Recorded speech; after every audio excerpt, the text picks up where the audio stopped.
Hi, the story that I'm going to talk about is the five orange pipes taken from the book The Adventures of Sherlock Holmes. This story is around the 1880s and it's about a guy called John Openshaw, that when he was 12 he has an uncle called Elias, and his uncle asked to his father to let him live with him some years, and the father accepted.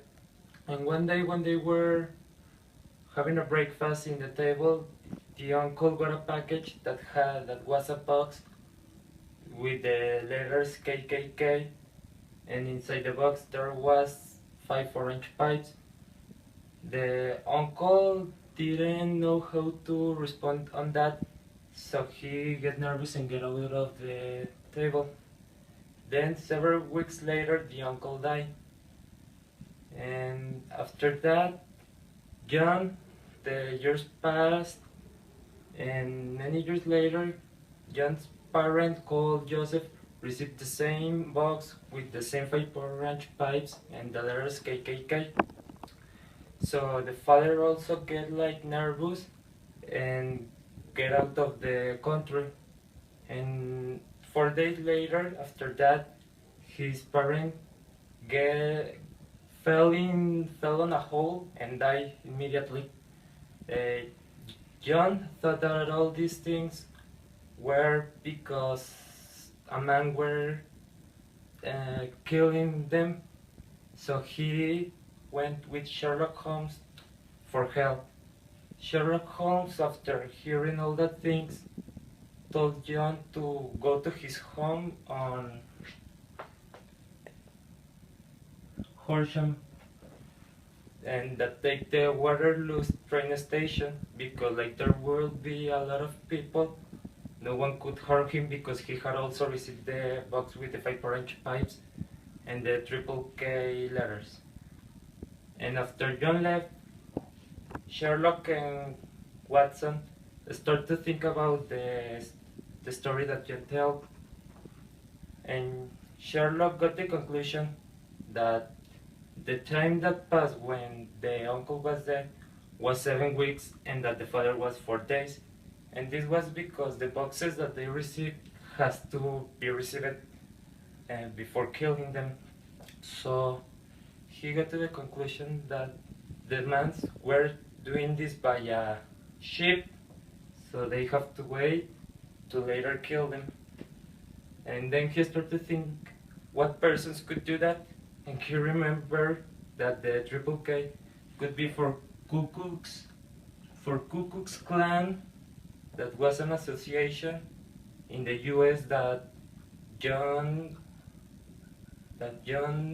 uncle lived there for a while, and he thought that he met the Ku Klux Klan association there, and they were like looking for some kind of revenge, and that revenge won't be taken until everyone of the generation get dead.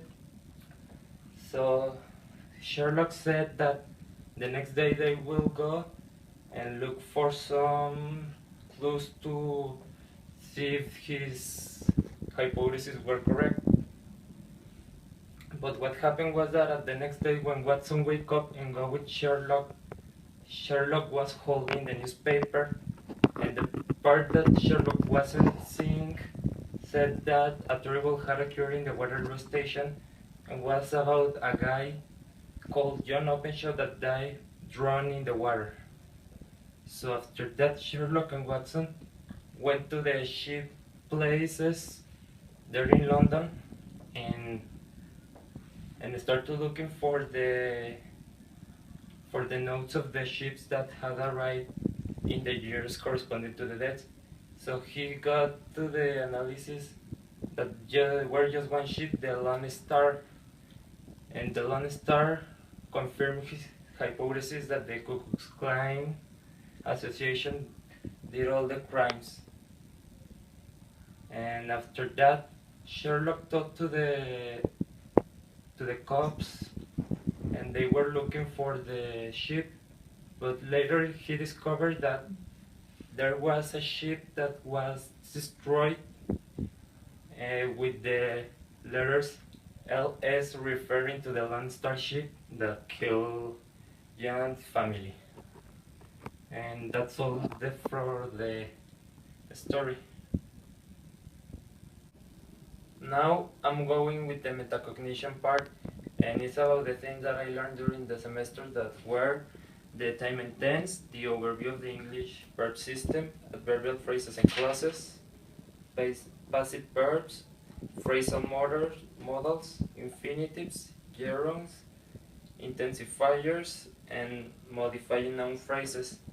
And I learned all these things by how you see my work in class and by all the works, projects, oral presentations that my teacher assigned us in class. And I think that all these things were really helpful for me because now I can identify each part of these things and it's not too confusing anymore.